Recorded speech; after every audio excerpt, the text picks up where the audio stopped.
Hey guys, it's Pat with Pat's Home Projects and More, and I'm out here in my garage and I'm converting part of it over into a shop area.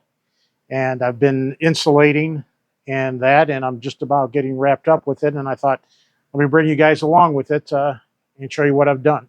So we'll take a look at it. Okay, guys, before we get into uh, the insulation, um, we want to determine really what it is that we're going to use the space for. We want to know how much time we're going to spend in the space on a daily basis. We're going to need to know the location of the space geographically and locally. So, what I mean by geographically is, we're in the northern climate. We're going to get, I'm going to be needing to heat this space 7 months out of the year. 3 months out of the year, I'll be probably looking to air condition it, and 2 months out of the year, just hopefully be able to have the doors open.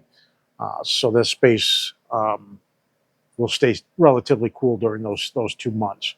Locally, I'm looking at the relationship is are we covered under trees? Do we have a lot of shade that we're not going to get a lot of heat penetration? This particular garage runs north to south.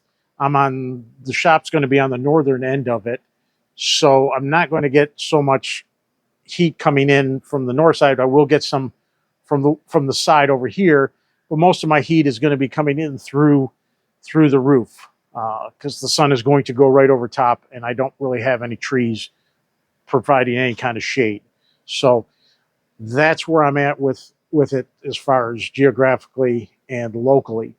Um, and those things are going to be what's going to determine how much insulation I want to put into these walls and also into the ceiling. Um, the area itself, what am I going to be using it for? Is primarily going to be for YouTube videos. I'm going to do woodworking, cabinetry. I'm also going to do maintenance on my lawnmowers, my chainsaws, any other equipment that I have that needs to have maintenance done on it, as well as I have some e-bikes that are going to need some maintenance that I'm going to do some videos on as well. And then on top of that, I have grandkids, so I'm hoping to be able to have them out here doing some simple craft work versus sitting in front of a TV set all day during the winter months, and get them into doing some different types of crafts. So those are the kind of things that I'm going to be using the space for. So I'm going to need to, like I said, have it somewhat comfortable. I don't need it 75 or 80 degrees in here while we're in here, but I do want to have it comfortable for the kids as well as for myself if I'm going to be spending, you know, 5 to 6, 7, 8 hours a day in this area. So let's have a look at some of the considerations that I had looked into as far as using. A couple foam products. Probably everybody's familiar with, this pink foam. This is actually 2 inch, inch and a half is what I would have gone with. Um, this has a 7.5 R value for the inch and a half. Another product I looked at was this. This has a 5.9 R value for inch and a half. And then the last product was Rockwool, which has a 6.3 R value. Um, Now, all the products that are out there, insulation wise, are good products. It's just making sure that you use them according to the manufacturer's specifications. Not every product can be used for the same application, and some can, but under different conditions. So, originally I had considered this, but the problem with this and this that I felt was that they were not going to allow moisture to pass through them. And since I mentioned earlier, 7 months out of the year, I'm going to be heating the inside. You always want your vapor barrier to be on the heated side. So this would be on the cool side. Because if I had to put my insulation in here, my vapor barrier is here, any moisture that gets through is going to get trapped by this. So this is going to build up with water. And I'm concerned that when it gets below freezing, that this might start to frost up and trap moisture in behind here, which I don't want. So that pretty much eliminated that for this particular application. Again, it's not to say it's not a good product. This just isn't for me the product that I want to use. This insulation here, very similar in issues, is I'm afraid that the moisture is, this has got like a plastic film on here, and that the moisture is going to get trapped and not be allowed to pass through. So that pretty much eliminated this product. Again, good product. If I were to be just putting this in and putting my finished wall up, you know, whether it be drywall, whether it be OSB board, or whether it be plywood, then this would probably work, because this is the vapor barrier. It is the last point before my interior wall. So it's going to be facing the heat side. And what's nice about this product too is that it has a radiant deflector. So any heat that's trying to, in the summer months, are trying to get through, is going to get deflected back out. Similar to the same concept of, you know, you see people put this down south in their windows of their car, you know, to try to deflect the heat back out. So this product and this product, if I were to work with them alone, then they would have been fine. But the fact that is, I'm adding additional insulation due to the climate and the geographical location of where I'm at. I need more insulation than just, you know, 6 or 7. So these two products, for what I want to use, are not going to work. Now, if again, these products can be used, and situations like this, you know, a lot of people will just take, you know, spray can, fill in with expansion, cut it off, and you'll have a good tight seal. You know, whether you use that or if you use just, you know, the disposable can type, you know, you can do that. This stuff is kind of messy to work with. This is less messy. You know, all these foam stuff, when you try to cut this on a table saw, makes a total mess. So, but for this type of application, these two things are not going to be what we're going to be using.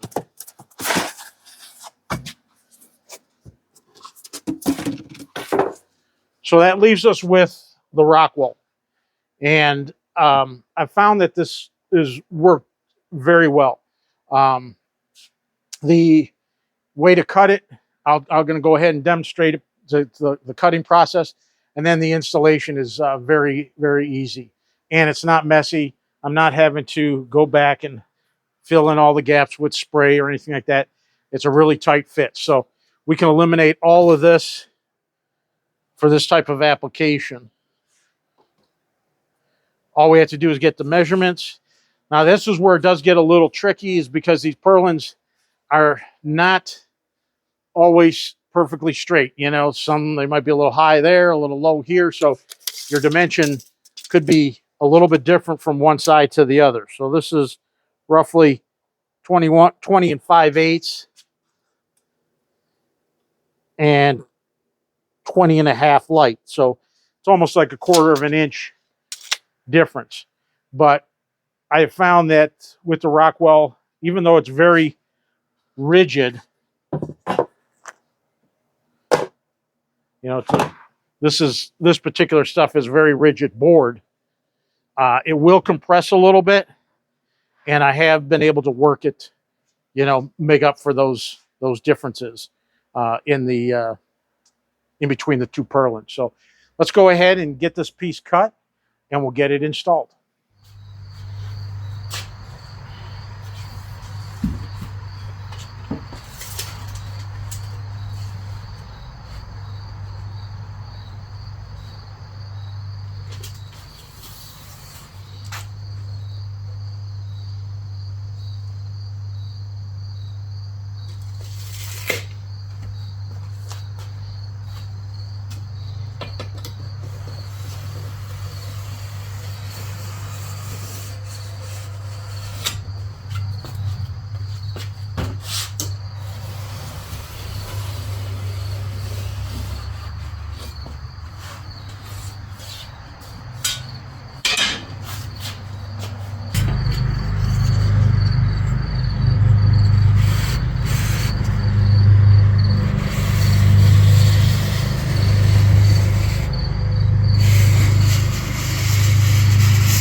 Okay, guys, so here's the other wall that I was talking about, and you can see that I have built out with 2x4s, and that's going to be my finished wall here where I'll put my plywood against. Um, and I only went with 2x4s, even though it's a 2x6 cavity. I wanted to eliminate as many thermal breaks as possible. Um, so I didn't want this to connect with this piece of wood here. So this is open. So when I put the insulation in, which I went with R19 for 2x6 walls because that's what this cavity is, um, it left a little bit of a gap right here. So this is all filled in. So the actual insulation went there, but where the 2x4 is, there's a gap. So when I would put in the next piece, that would go to there. That wouldn't fill in that gap there. So what I did was I just took some scrap insulation I had and just cut it basically the thickness of the 2x4. And being R19, I just kind of peeled it in half, which I'll show you what I did there as well. And that way I can just take this and stuff this to fill in that spot along there. And I'll finish that up all the way down. And then I'll come back with the R19 roll and put it in here.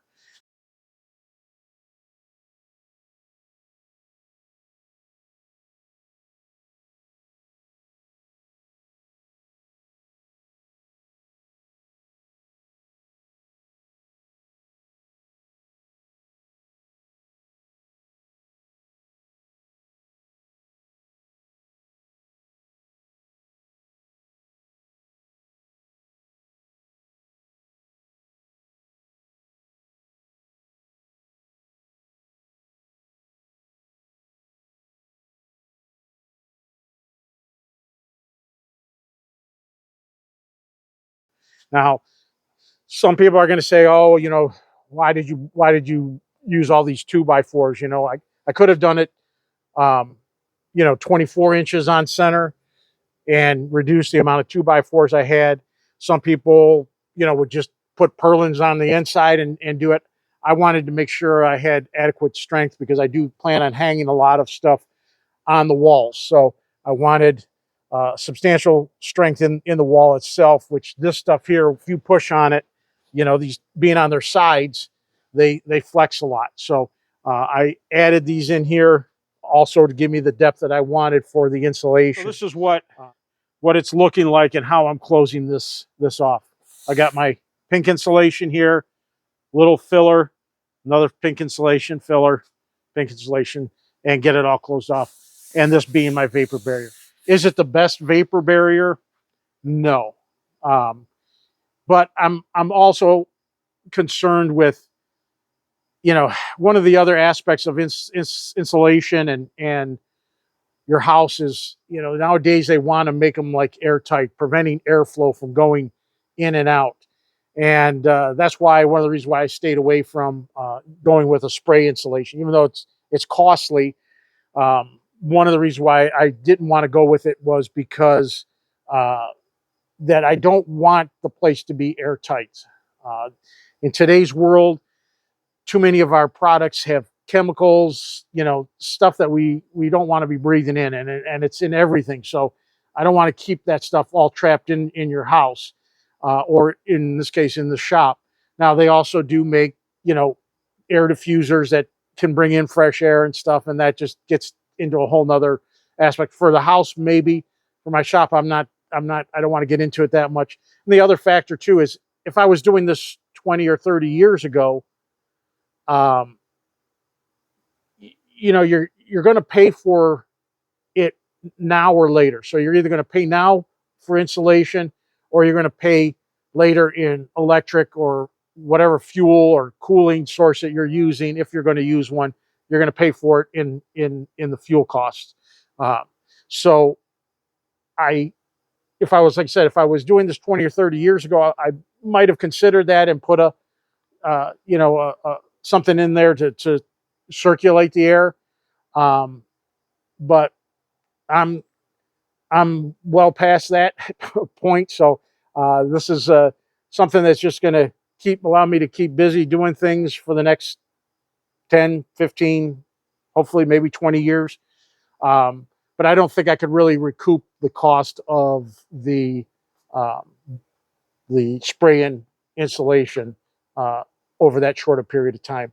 And as far as resale value, people buying houses, I I don't think the question comes up what kind of insulation you have behind your walls isn't really something that they factor into when they buy homes. I would think for most people, there might be a few that do, but so it just wasn't really a feasible option for me was the spray. But this I feel is comfortable. I'm working with. I've got, like I said, my vapor barrier that's going to, hopefully stop most of the moisture that gets through, but the rest isn't. There's no barrier that's going to prevent it from getting stuck in the wall, especially in the winter, and getting freezing there. So I think this is a good option, at least for what I'm looking for. So that pretty much takes care of the walls for at this point. Next up will be the ceiling, and we'll get into that shortly.